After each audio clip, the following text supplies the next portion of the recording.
मुंबईकरांनो सावधान, तुम्ही सुद्धा भेसळयुक्त दूध पियत असाल, धोकादायक दूध पियत असाल तर आता सावधान व्हा.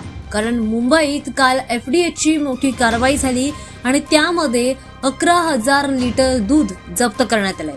मुंबईकरांसाठी धोकादायक बातमी समोर येते. शहरात येणाऱ्या दुधाच्या गुणवत्तेवर आता प्रश्नचिन्ह निर्माण झालंय. अन्न आणि औषध प्रशासनाने मोठी कारवाई केली आहे आणि 11,000 लिटर पेक्षा अधिक दूध जप्त करण्यात आलंय.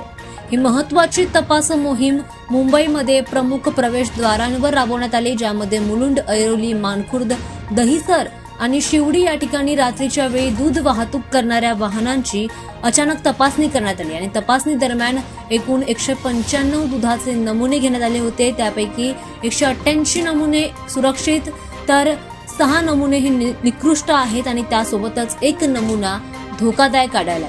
एफडीएने जप्त केलेल्या दुधामधून सुमारे 90 लिटर असुरक्षित दूध तात्काळ नष्ट करण्यात आलंय, तर निकृष्ट दर्जाचं दूध स्थिर करून उत्पादकांकडे परत पाठवण्यात आलंय.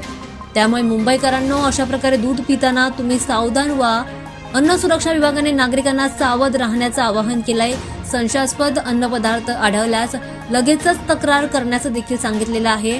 दरम्यान अशा प्रकारच्या तपास मोहिमा या अशाच प्रकारे सुरू राहणार असल्यामुळे प्रशासनाने ही माहिती आता स्पष्टपणे केली आहे. या घटनेमुळे मुंबईमध्ये मिळणाऱ्या दुधाच्या गुणवत्तेवर चिंता व्यक्त केली जाते. नागरिकांनी सुरक्षित आणि प्रमाणितच दूध वापरण्याचं आवाहन दरम्यान यावेळी प्रशासनाने केलेलं आहे.